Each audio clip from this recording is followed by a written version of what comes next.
We're firing on all cylinders.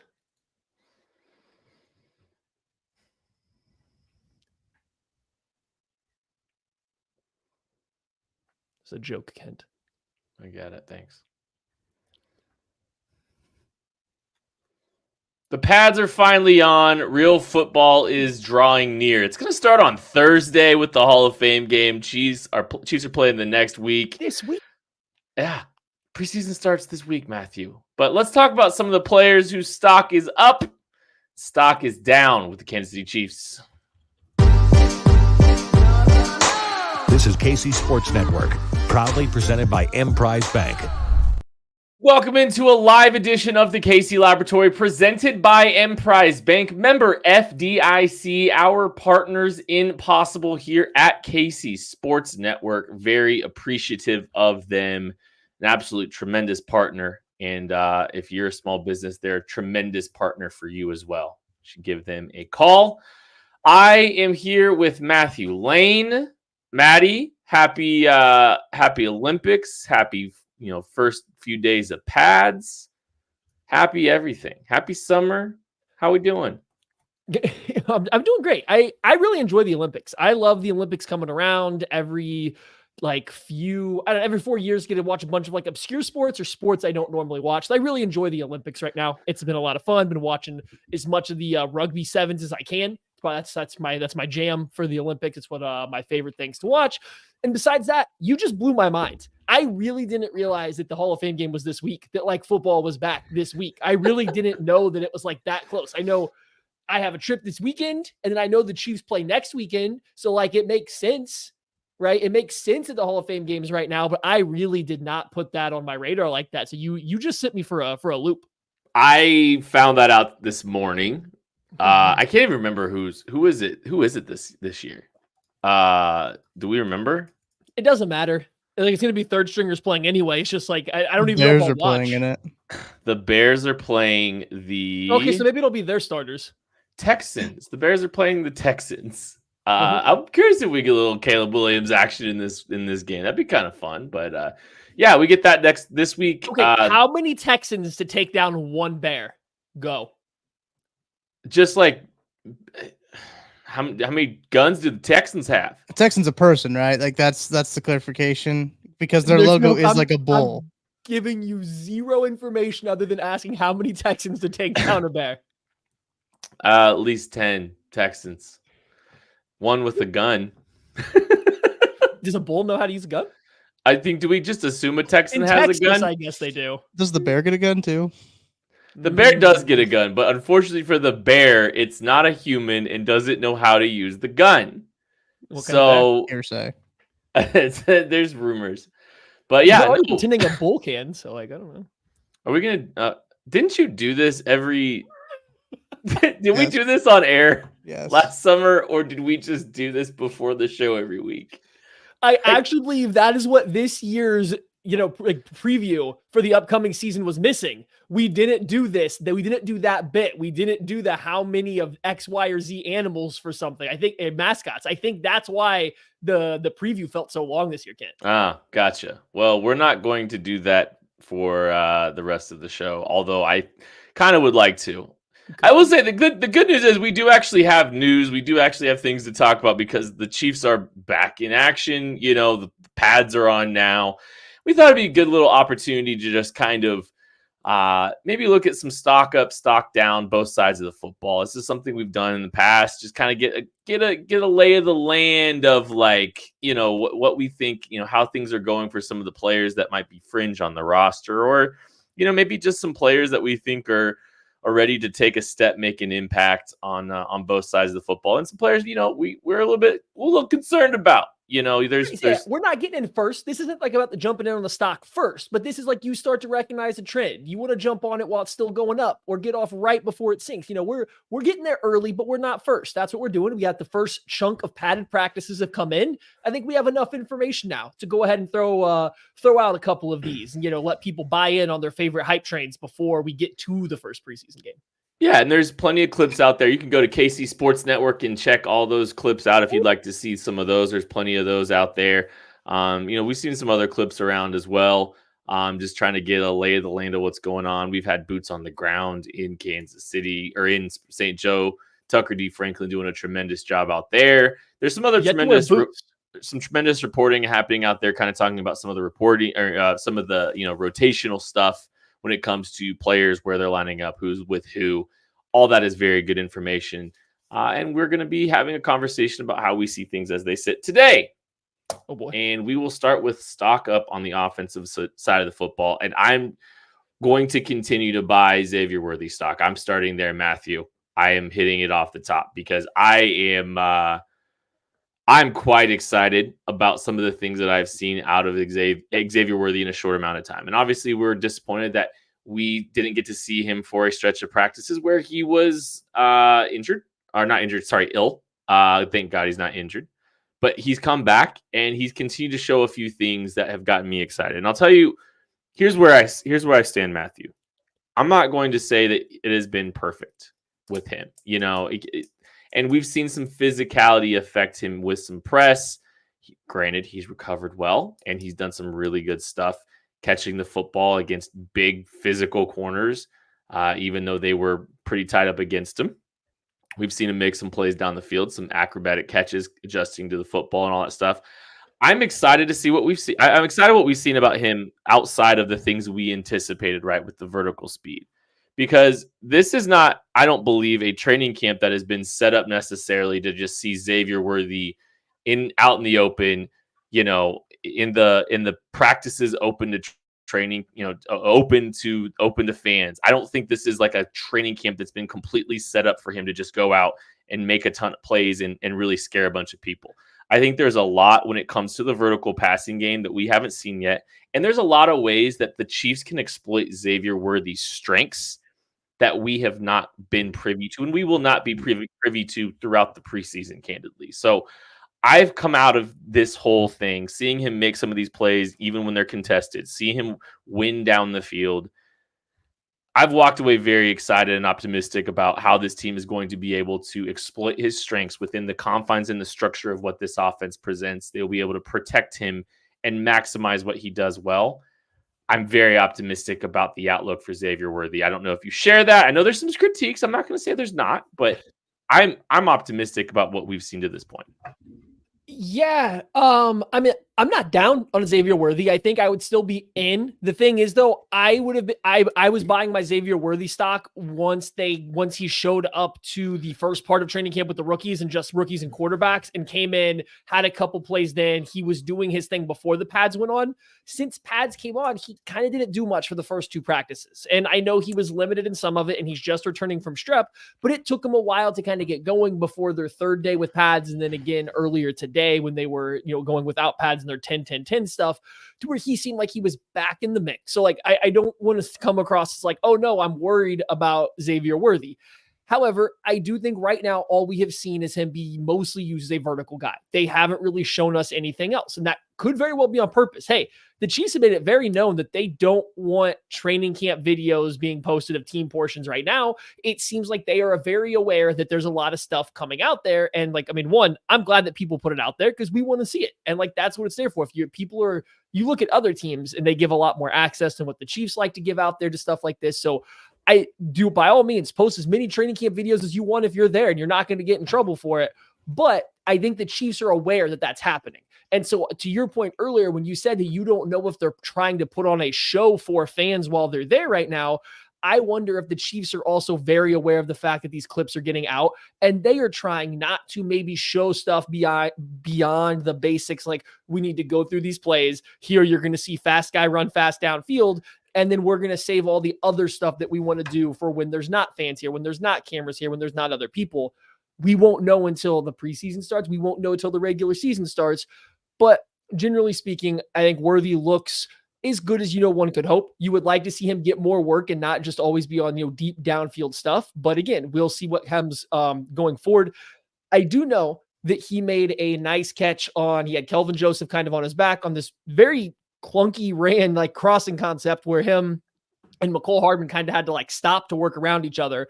But then when they threw the ball up to Worthy, he did have to box out Kelvin Joseph, who got in a good position, had to handle some physicality and make the catch through contact. That's something he struggled with in college. So it was good to see him pull that off. And like that clip over anything else that we've seen just gives me confidence that he is going to be able to, kind of handle. I've seen a couple of his releases. I've seen guys try to press him. I don't think he's getting thrown around like I think some people had concerns about him, at least as of right now through training camp. So I do think that's a good sign. A few moments of timing disruption from press, but yeah, I think he's handled it really well. And like, I think that's one of the things that's got me really excited about the prospects of him is a lot of the things that we believed about him coming in were like, hey, look, he's more than a vertical stretch guy. There's more to him as a well-rounded receiver. We've seen him on an in-breaking route. We saw a nice little dig route that he ran. We've seen the speed after that dig though. Listen, I don't say this lightly. You watch the NFL and you can tell when guys move differently. DK Metcalf, when he hits a certain gear in the open field, is moving different than other guys. Tyreek Hill has always moved differently than other guys. I'm not saying that Xavier Worthy is as faster, not as fast as Tyreek Hill. I don't know if we'll ever know that.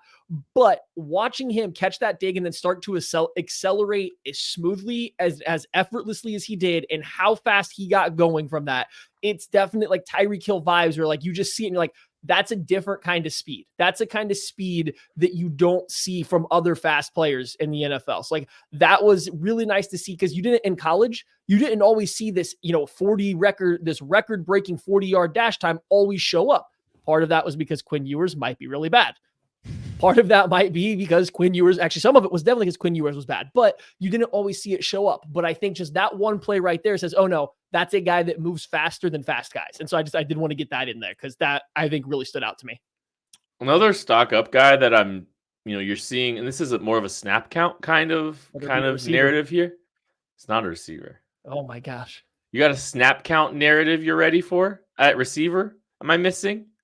No, it's not about snap counts. I just said we were talking about receivers. I had another stock up for a wide receiver. I'll let you go receiver here. Oh, thank you for letting me get a stock up here. Nico Remigio. Let's get our guys. Let's get the Remigio revolution going. The thing is alive. It is strong. We are taking on people. People are joining the cause day after day, morning after morning. We are getting multiple people within this revolution.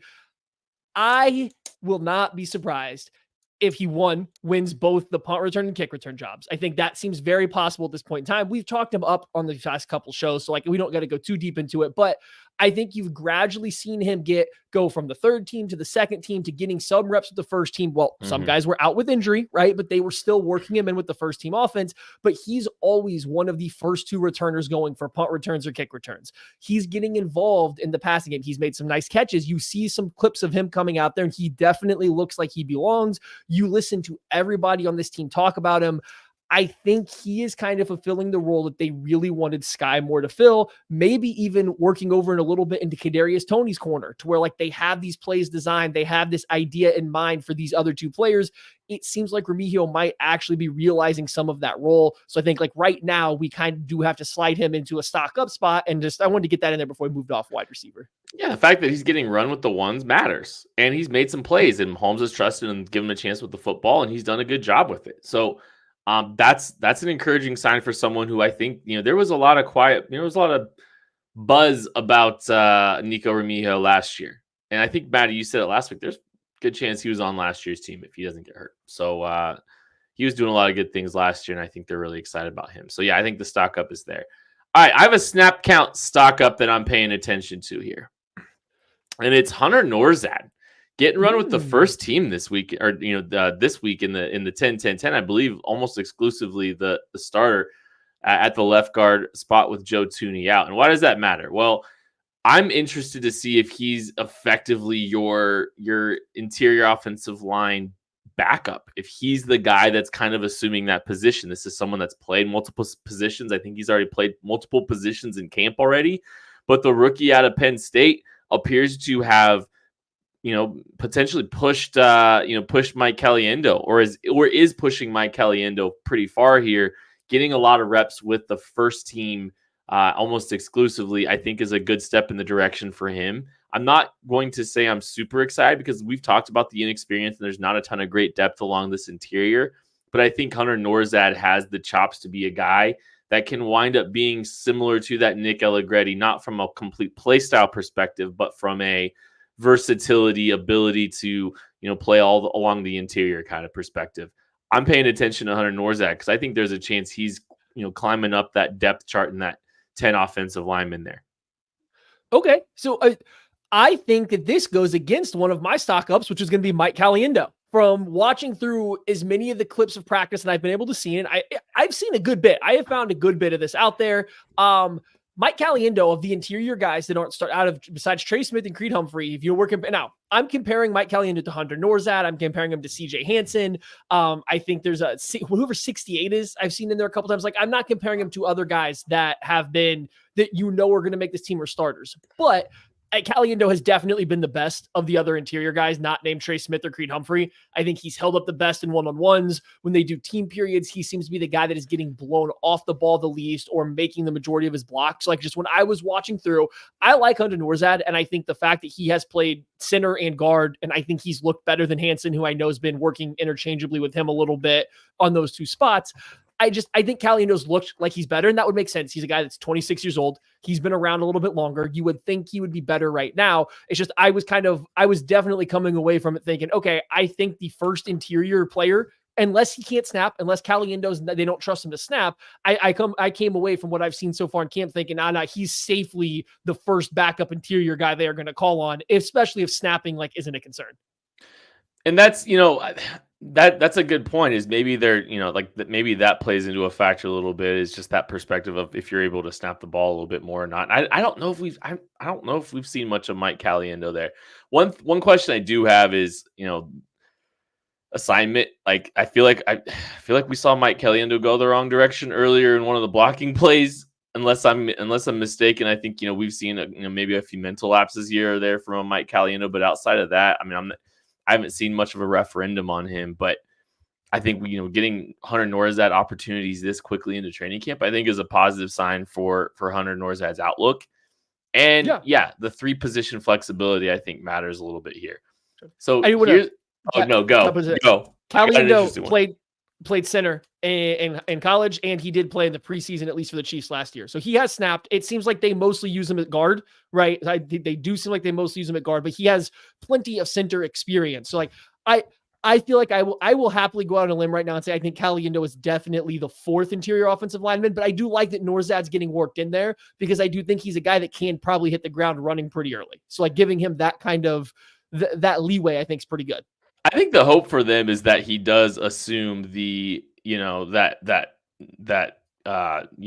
Allegretti role in some capacity. Like, I think that's what they're hoping eventually happens with the Hunter Nourad, and maybe he can even push to be a starter if the Chiefs try to go cheaper along the interior. I think this is a good transition point to stock down, and we can stay in. One quick one. Okay. And it's kind of a tease because I'm writing about it, so you'll actually find it on the KCSN Substack tomorrow morning. But Deneric Prince, I think I'm all the way back in. And last year, we were all in this exact same spot. I openly admit that last year, we were going through training camp and everyone's raving about him, how good he's been as a receiver, where he's getting these reps. But boy, I see it again. And it sent me back to watch some of last year's preseason stuff, and the flashes are there. You still see what Prince does well is there and available last year in the preseason, but what he didn't do well was also very obvious. It seems like this year, though, the Chiefs are feeling pretty confident. He's getting the RB2 reps. He's even splitting some of them with Clyde Edwards-Helaire. And then when Clyde's been unable to practice, he's been getting them. He's worked in with the first team. He's still showing the same ability as a receiver, beating the linebackers repeatedly. And in the pass pro reps, I think he held up as good as anybody else. He's not the most stout at the point of contact when it comes to pass protection, but he does a good job getting framed up. He has good positioning, and he makes sure that when he does lose, the defender has to go out and around him. So I feel like Prince might be taking that step that we really needed to see from last year to capitalize on a strong training camp going into next year. Like I said, I'm going to write about this a little bit, so you can read more on that in the kcsn.substack.com tomorrow morning. But I think he's a guy that deserves a shout out here because we've been saying that running back 3 spot's completely open for grabs all year long. I don't know if running back 2 is not within grasp for somebody like Prince if he is able to fix the things that he really struggled with last year that kept him from being active. And I don't want to speculate too much with what's going on with Clyde. I know Clyde's been going through some stuff here the last, week, and I think he took practice off, and he's kind of, he's dealing with some, mental health stuff, which more on him. And I'm glad the Chiefs are supporting him in a way that allows him to kind of deal with that. Removed from that conversation, and all the best to Clyde, it has been interesting to see Deneric Prince get so much run as kind of RB2 effectively with some of the snap counts that you've seen to this point. So that has been kind of interest. I wanted to use this conversation here as a maybe end to stock up, maybe beginning to stock down. And I think you know exactly where I'm going with this one. The left tackle spot is trending in the Kingsley Suamataia direction. He has taken all the snaps with the first team in pads today in a 10-10-10. He took the majority of snaps with the first team yet again in those periods, and I believe he was taking all the reps as they were working together with Joe Thuney back, kind of getting some opportunities to work alongside him in some of those. So I do think we acknowledge, and I think the direction that this tackle competition's heading is Kingsley Suamataia as your starting left tackle over Wanye Morris, who is pushing him currently. However, I know it's been up and down for Kingsley when you've seen some of the reps. And Matthew, I know you've had some thoughts here as we've been looking the last couple of days. Yeah. Listen, I said it a couple weeks ago, last week. I haven't felt great about the vibes on coming about what the Chiefs feel about Wanye Morris. I don't think that just the vibe is there that they think he is ready to take a big step. And I think that goes into my thought on what's happening at left tackle. I think they aren't asking Kingsley to come in and beat out Wanye Morris. They're asking him to simply not lose a battle to Wanye Morris. And that's why I know you feel a little bit better, or you see it more as a positive that Kingsley's getting all the first team reps. I think they just really want him to make it work so that they don't have to play Wanye Morris. Because again, I think it's just a vibes thing. Because when I watch the two play right now in camp, and whether it's one-on-ones in the team stuff, I think it's pretty clear that Wanye Morris is a better player right now. And I don't mean that as in like just today, but I mean, I think for this year, Wanye Morris will probably be better. I think he kind of has improved on his biggest weakness of last year, which was his feet were kind of heavy in his kick slide. He was slow to transition when he had to run guys up the arc, and he just lunged and used his extremely long arms to try to push guys wide. Well, in the NFL, guys learn that. They get your hands off you. They can dip under you and get to the quarterback. You go and watch even these times where you see people claiming that he loses a rep or that somebody got the best of him up the arc, they're always 10 yards deep, and look where his hips are. They still haven't beat his hips. They've just beat his hands, but he's running his feet behind them. I think he's done an excellent job actually at turning like one of his biggest weaknesses to something that looks okay. And yeah, there's still times where he's lost to inside moves. There's a couple plays where he gets off balance in the run game, but for the most part, he's a really good run blocker. We've seen that last year when he did play. I think you've seen that in training camp so far.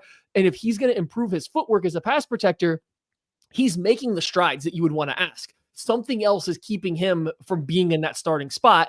And I would say it's Kingsley being really good, but when I watch Kingsley play right now, from what we've seen, again, limited time at training camp, but what I see, he's making a lot of the same mistakes. He's consistently reaching and lunging after rushers up the arc. He's struggling with the speed of Mike Dana and George Karlaftis up the arc, right? Like he's struggling to cut them off up the arc. He is getting behind them.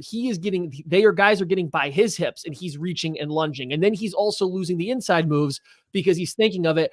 I just think he looks like a rookie that's coming from a system that's maybe not ready for NFL play, but it's interesting the Chiefs have not really treated that as a true competition as of yet, which feeds into my whole ideas. I really think for some reason they don't want Wanye Morris as the starter. And I think this kind of ties to what we were talking about a little bit earlier at the top of the show. It's like, it's great to see training camp. It is great to get, eyes on this team and get to see some of the stuff that the Chiefs are willing to put out in public. But I've never seen training camp look a thing like the regular season when he finally put the game on, like what this offense actually looks like, and what they actually have cooking, the base install stuff and elements of these reps. Pieces of the reps wind up in plays, but it doesn't feel like you get to see all these, these concepts really, manifest themselves entirely the same way, in a regular season game and whatnot. And it's a small glimpse into what's happening during the entirety of the process, right? We haven't seen what they did in OTAs. We haven't seen who's been in the building, who's been asking the questions, who's been paying attention. We haven't seen all of those things throughout the process. And we still don't really get to see all but an hour of what these guys are doing in training camp. On tape, I agree. Like, I think Wanye looks a little bit more put together when he's actually on the field from a technical standpoint. Mentally, I don't have a good feel for it yet, right? And you kind of see like I don't have a good feel for either yet.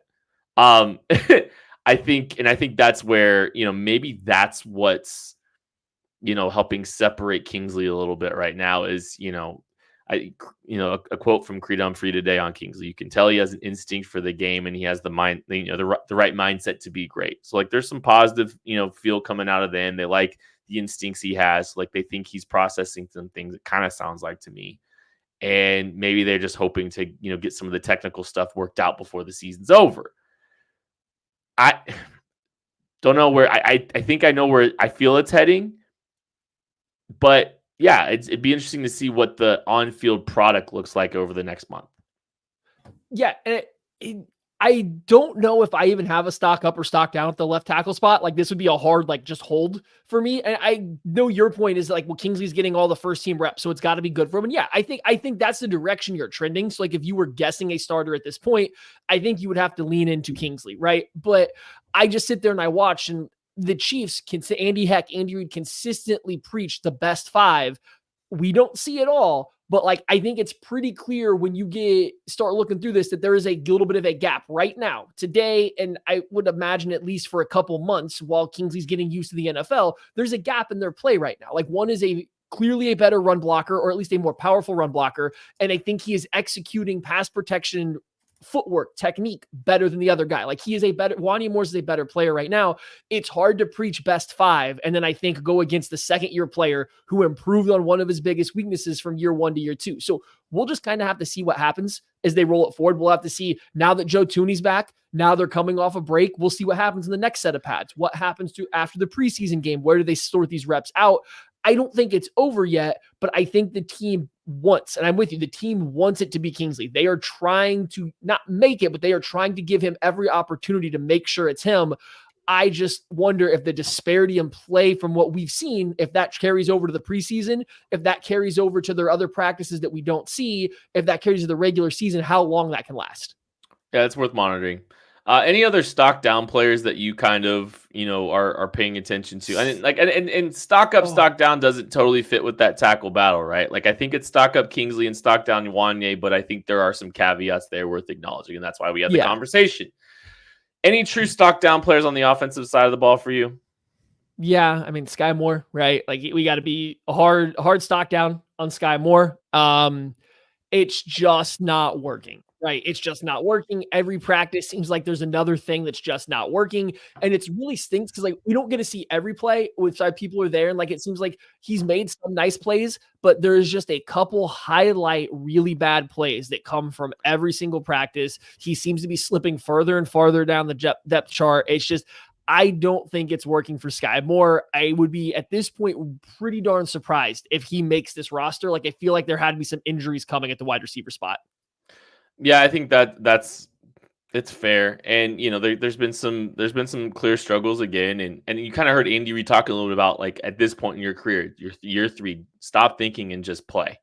That was kind of the quote in the message from Andy Reid to Skyy Moore. And that's a theme that's been pretty consistent, about Skyy Moore and his tenure here. Is just doesn't seem to be able to play loose, play freely when it comes to the confines of an offense that has some gray area, right? There's a lot of, it's not completely defined. There's, reading coverage and adjusting the coverage. Like you see the chemistry that Mahomes and Patrick Mahomes and Travis Kelce have been able to build. And it's because they kind of are able to operate on a wavelength that works within the structure of the play, but works outside of the structure of the play. It's possible. As long as you aren't running into a different concept or a different route, you might be able to find a little bit of freedom and space there. And those two players are really able to do that. And that doesn't mean they have to have the chemistry Mahomes and Skyy Moore, but you at least have to be able to adjust a little bit more quickly and freely. And that's something in a theme that hasn't been consistent. And it just seems like he's played tight. Just watching him, he doesn't look confident catching the football.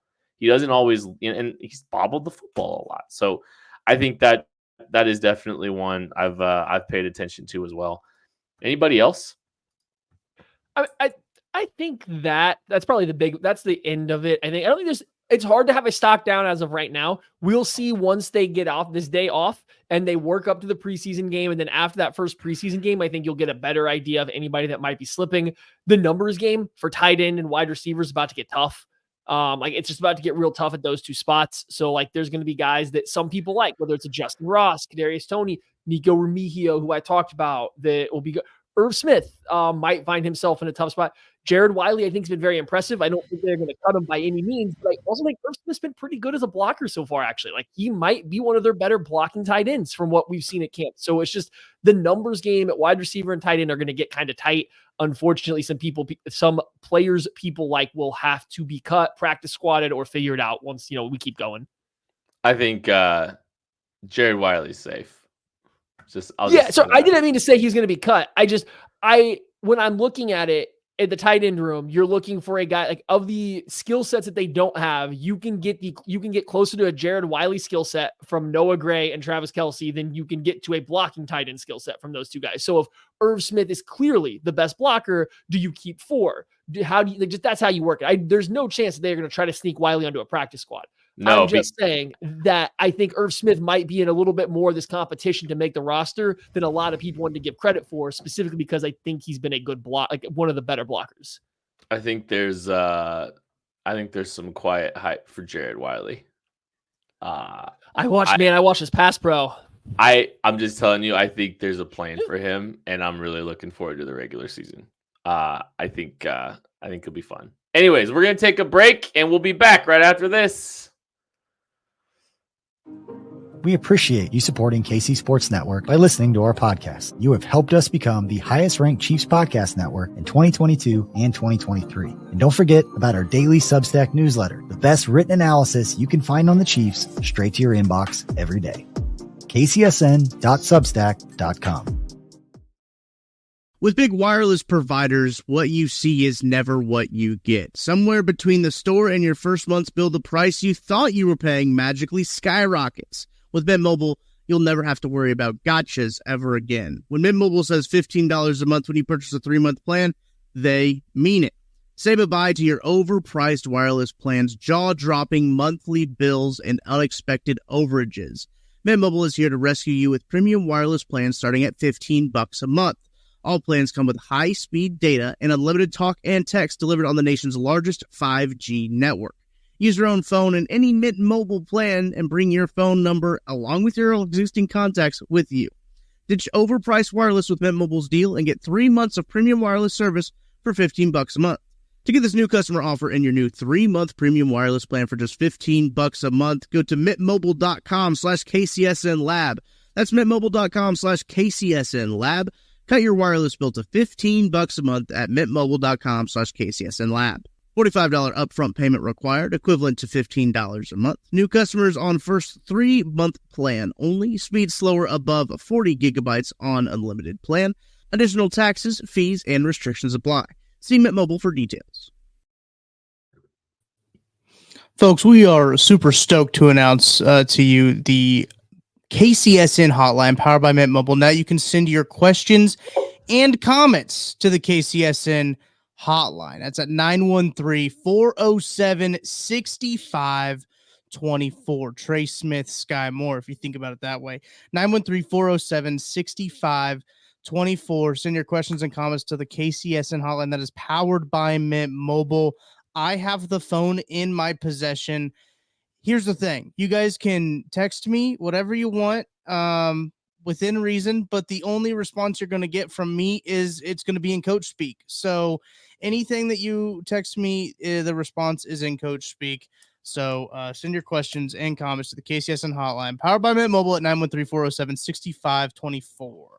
All right, I'll tell you what. If you send a text message to that number and we see it before the show, we'll send a comment. If you have a comment or two, maybe send one to that number 913-407-6524. Maybe we'll answer one or two of those. Again, 913-407-6524.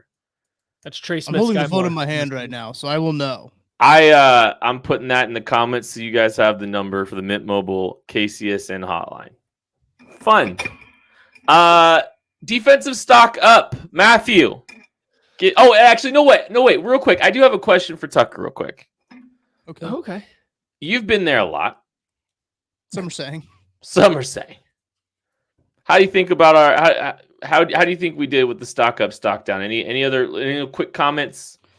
I think that's a pretty good list. I think you guys did really good. I do think the one standout stock down is probably Skyy Moore.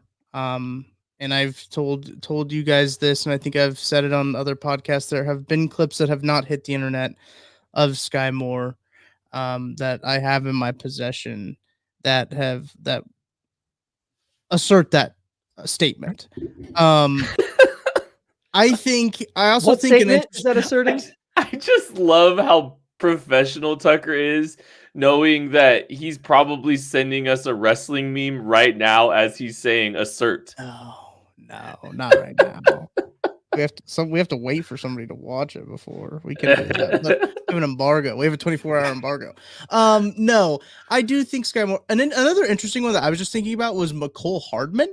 Not necessarily a stock up or a stock down, which I think is kind of on brand for McCole Hardman. Yeah. But he's there. He is there. And it also feels like, as I talked with Joshua Briscoe and 21 Questions, that his roster spot seems relatively safe. I don't really feel like he's on the bubble, and he hasn't necessarily showed out, and he hasn't necessarily disappointed all that much. But I think that those offensively would probably be the only down. Oh, I just got a text. You just hear that? We just got a text on the hotline. We'll see what a crazy spot to be in for McCole. Just like, yeah, you're not in danger, but like you also don't have to be like particularly good to be safe. It's just a crazy spot to be in. He's an established enough veteran, and even in the limited capacity that we saw last year, like they know how to use him. They know what he's capable of doing. Does he know how they want to use him? Well, they know how he's. He caught the game-winning Super Bowl touchdown. He did do that. He did do that. So did Kadarius Toney. So, I mean, look where we're at. Skyy Moore.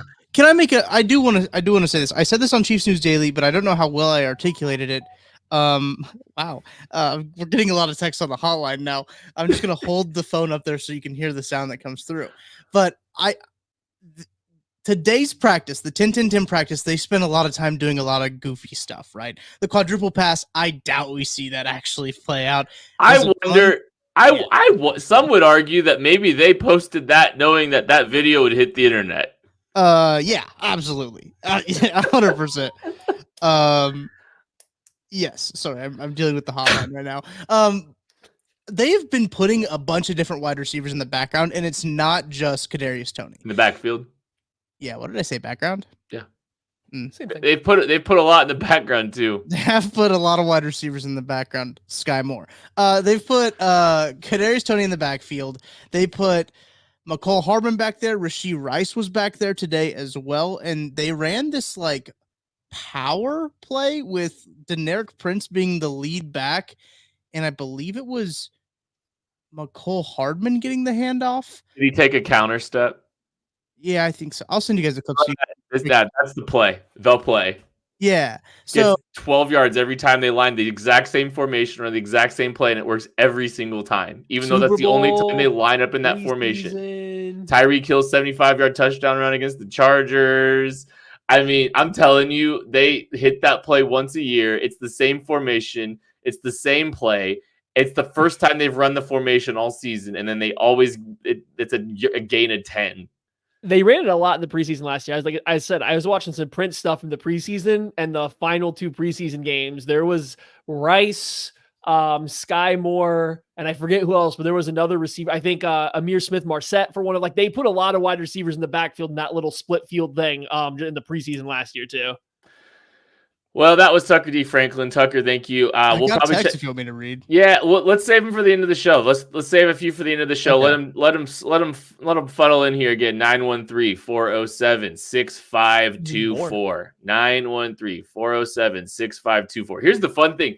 You can text that number all hours of the day. In fact, I'd encourage you to text Tucker at 2 a.m. He's still up. Hang on. I got rebuilds to do. Some would say 3 a.m. But also, like, if you're listening to the show after we've done the show, you could still text in, chime in. We'll try to hit some up over the course of so just feel free to hit Tucker up at all times. And, it'd be a good time. This is 40 minutes in, and we've finally started talking about defense, which is how it should be. This is ridiculous. If you ask me, Craig's not here to monitor that either. So, anyways, let's kick the stock ups off, and Matthew, I'll give you the floor to kind of kick this thing off. How about that? Let's start off under the radar. Trent McDuffie, really good at football. Wow. I have been, I know. We don't have to spend long on it. He's moving outside. It sounds like full time. He once again got up on the podium and talked more about being outside. Is that because we don't know what's happening with Justin Reed and Shamari Connor can't take more reps in the slot right now? Or is that an actual plan? I don't know. We'll have to find out as the season goes on, but I've been very impressed with him again. He's been the one corner that I feel like has done a good job running with Xavier Worthy on vertical stuff. I've seen him get physical and press guys from the slot, from outside. He's got the same change of direction he's always had. He's found a way to force a few more fumbles yet again, because who needs interceptions if you just force fumbles? So I have been very impressed. I think he is very much ready to take that step to be the only cornerback one on this team. And maybe we can move on at the, as this season goes on, from saying he's the best slot corner in the NFL to just saying he might be one of the best corners or the best corner in the NFL. So I think he's due for a really, really good season that's even going to get more attention without L'Jarius Sneed around.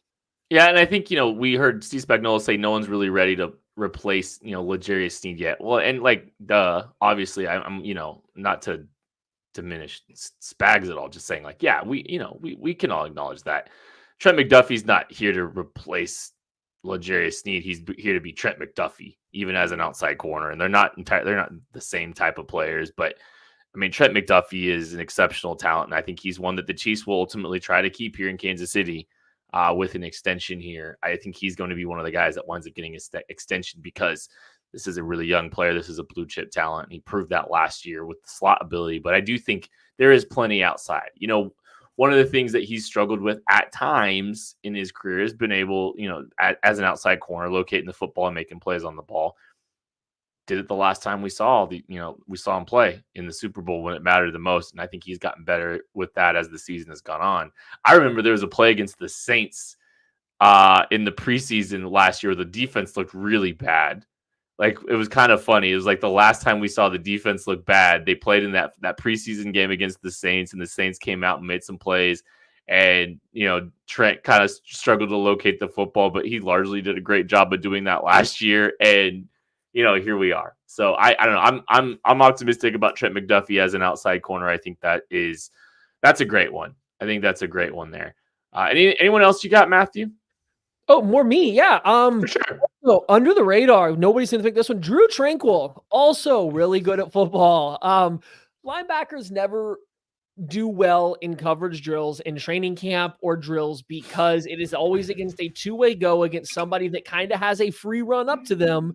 And then they have zero help to defend that two-way go. And they are not constantly in that position. Well, the fact that Drew Tranquill goes 50-50 on allowing catches in those spots to running backs and tight ends is really darn impressive. And then you get in and watch some of his pass rushing reps where he's just blowing running backs up. He's working right around tight ends. He's chopping guys' hands down that are a lot bigger than him. I just think we are once again kind of going to understand why Drew Tranquill was a guy that got paid what he did, why they wanted to come back. He kind of is that perfect complement, I think, to Nick Bolton. And so having him on the field more frequently even this year than maybe last year, because they still did use a Willie Gay, and Leo Chanel still be involved, but taking over all of Willie Gay snaps plus his own, I just think that's going to be another really good year for Drew Tranquill. I think that just the compliment that he is Nick Bolton's really good. And I like seeing a linebacker that can do that well in these very slanted one-on-one coverage drills and then come off and rush the passer at the rate he does. Good football player. I think we're underselling a little bit how good he could be for this defense going into the year. Especially if the plan's considering him as a starter this year and kind of allowing an environment where they're working on how to use Nick and Drew together more consistently. And I think that's like something that's been a little bit, maybe not really appreciated, is that like they've had a year to kind of like better fit these two together, where at times Drew was having to come off the field for Nick or vice versa or whatever. And getting them both on the field more consistently down the stretch and I think is a good start. And I think you'll see them on the field a lot more, obviously, in 2024. I'm not ready to make some blanket statement stock up, but it's kind of one thing that has been noticeable to me is I think the snaps I've seen of Curtis Jacobs in coverage, especially in the one-on-ones. I mean, he definitely, he looks like a guy that has the coverage chops, the athleticism to be able to hang with the running backs. And I've been really impressed with some of the one-on-ones I've been able to see of Curtis Jacobs. Yeah. His path is always going to be special teams first, but showing chops as a linebacker enough and enough, between the ears to build, earn the trust of the Chiefs defensive staff. But I think Curtis Jacobs could be a really impactful special teams player in his career. And I did see some encouraging chops in coverage. I think he was one of the more interesting undrafted free agents. I haven't got enough good enough look to really say, hey, this is a stock up kind of guy, but it is something I'm definitely interested, because like seeing him flash in coverage has been impressive. Yeah, he's a big guy, athletic guy. I think he's done a good job in coverage, and I think that, as a rusher, that he's kind of stood out a little bit too. Do you have any other stock ups?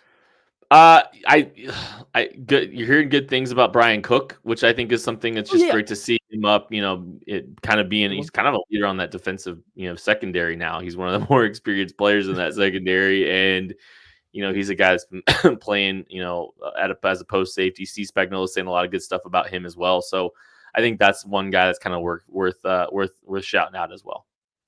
And Kelvin Joseph, it's because there's injuries to Jalen Watson and Najee Johnson, but getting some run with the first team when it mattered. Steve Spagnuolo comes up on the podium and kind of says, he's playing catch up because he missed a day. It's his first year here, but he's deserved the shot. He's doing good things. Like, I think you've consistently kind of seen, out of the non-guys known to be starters, I feel like he has separated himself from other corners that aren't in that competition of the Watson, Williams, Najee Johnson thing. He seems to be the very clear next guy, which is good that somebody else even stepped up into that role. I wonder if he can continue to climb up and to get into that competition or not, especially as some guys battle through injuries to come back. Mike Pennell's been getting all the run with the first team out as well, with Nadi out. Who knows, but I mean, Mike Pennell played better than Derek Nottie for a large stretch of last season. So that's at least worth paying attention to. Do you have any stock downs, Matthew? Yeah. Felix Anudike-Uzomah. And like, this is going to be like I think a controversial one, because I think there's a lot of clips going out there that show his good. And I think there's definitely good. I think there's a lot of clips out there that have credited him with a good play, when I don't know if I agree that it's necessarily a good play, but just more of a wash, because you're going to run into spacing issues and timing issues. But the thing that I have noticed, he's not getting like real first team run. It is Karlaftis, it is Dana, and that's your first team edge. Yes, Felix has worked in some, but it's not like he's heavily in the rotation. When they go into these like pass rush packages, it's not like they are purposely removing Dana frequently to get him on the field. You listen to Spags talk about him. He says, hey, he struggled to start camp. That was a thing. And like, he's gotten better, but just, I don't think that he has necessarily taken a great steps this year up until this point. I think through these first few weeks, he's good. He's flashing still. He seems a little bit more ready than he was last year up until this point, but I don't know if we have seen that growth, and it doesn't sound like Steve Spagnuolo has seen that growth either, that you want to see going from year 1 to year 2 for your first round pick yet. And, I think I waffle on some of this, not waffle. I just go back and forth on some of this stuff, because we all kind of acknowledge that he was a developmental pick when he was picked, right? He was a young kid, as a 21-year-old kid, and there's a lot of upside and a lot of ability to him that just needs to be developed, right? And he's still a really young kid. I think he's still 22 years old. And so you hope that you hope that he can continue to develop, and by the end of, you're hoping by the end of his rookie contract, he's able to make, some real impactful contributions, right? But it's a pretty important year. Like, this is a pretty important year in his development, because the Chiefs really, they have him under contract technically for 5 years, but if he's a 8 sack guy by year 4, they're not paying him that that fifth-year option. They're going to decline. They're most likely going to decline that fifth-year option and probably not pay him.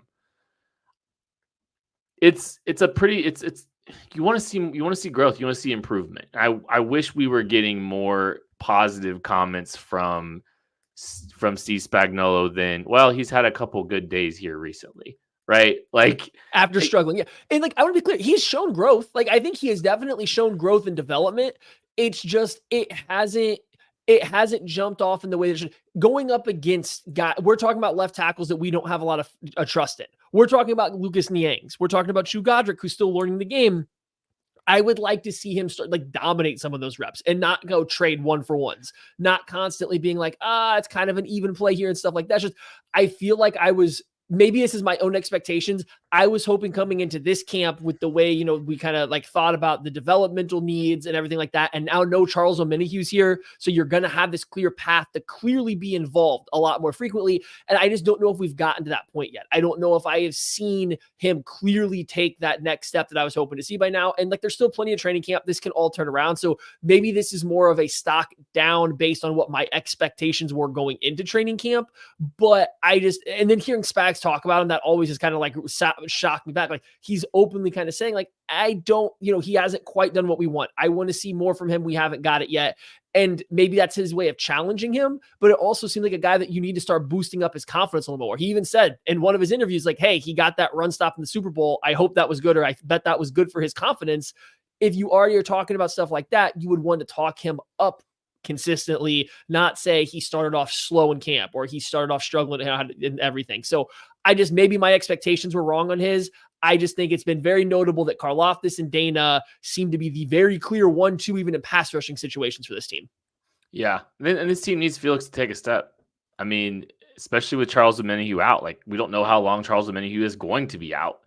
And there is an opportunity for this defensive end 3. And that's a pretty significant role in a Steve Spagnuolo defense. And they need especially somebody Dana. Especially on Dana. Dana's great. I love Mike Dana, but Mike Dana is not a defensive end you want out there on 3rd and 8. He's just not. That's not his game. That's not who you want out there on 3rd and 8. But if you can't be as a first-round pick and going into year 2, you kind of need to be that guy. And if he doesn't get there by the start of the season or even midway through the season, Charles Omenihu's coming back. And Charles Omenihu, I do want out there on 3rd and 8. You don't have forever to get to that point.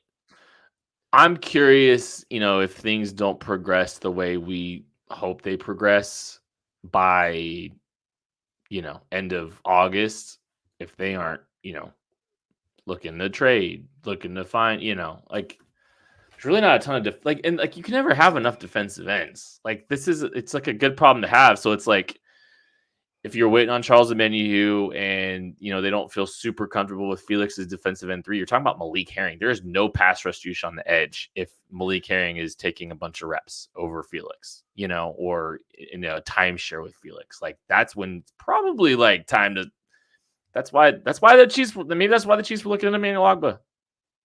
You know. So yeah, definitely still early. Don't get me wrong, but you wish you were seeing more consistency with the clips, and wish you were seeing more positivity out of Steve Spagnuolo. So hopefully that's just a challenge. Any other stock down? Josh Williams, I don't think's run away. He's been the only healthy guy for this cornerback 2 spot, and I don't think he's run away with it. I think it's still very open. And if you're the only guy that's consistently practicing, you would hope to have come away clear cut as the corner 2. And I think if we said right now Watson and Najee Johnson showed back up, I don't think it's Joshua Williams is definitely ahead of them. And so he just hasn't run away when that opportunity has been sitting right there for him. Steve Spagnuolo's called it wide open. He's called it wide open. So it's still wide open. Doesn't seem like anybody's really been able to find consistent footing there. Before we get out of here, Tucker D. Franklin, why don't you throw a few texts out there that we got during the show? Thank you for contributing. By the way, anybody that dropped a text in there, you can talk to the KCSN hotline now, 913-407-6524. That is through Mint Mobile. So anything, Tucker? Yeah, I got a question here from KCDC. He asked, more likely signing by October, Donovan Smith or Jet McKinnon? More likely. I think Donovan Smith finds a job before September 1st. And I'm not sure. Man, that's a great question. More likely for the Chiefs? Yes. I'll go Donovan Smith.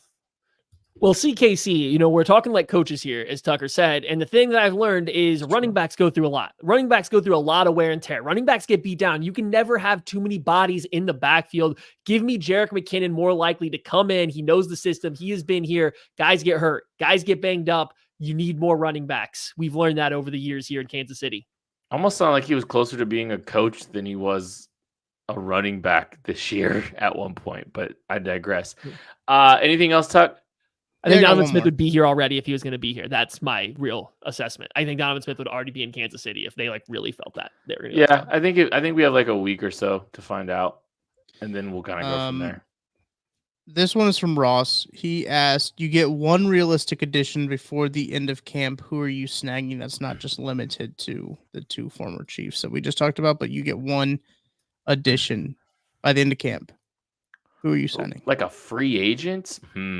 Let's see. I'm gonna guess so. Oh, I know my answer. That's easy. Give me one. Justin Simmons don't grow on trees. They don't grow on trees. I don't think Justin Reed's hurt for a long term. I think Brian Cook has looked very good for all intents and purposes. Jaden Hicks seems to be catching on. I like Shamari Connor, but not a single one of those guys are Justin Simmons. Those guys don't grow on trees at all. I think you slap Justin Simmons back there and you get what you hope Brian Cook's career turns into 95% of what Justin Simmons is still currently. Not even what he was at his absolute best, but what he is right now. I just think that he could fill into that role perfectly right away. And your defense gets a lot better. It's Stephon Gilmore, maybe. Just add in another veteran cornerback, something like a Stephon Gilmore still makes sense. I know we talked about it recently. Eli Apple still doesn't have a job. That's weird. That's going to do it for the KC Laboratory. Thank you all so much for listening. We love you.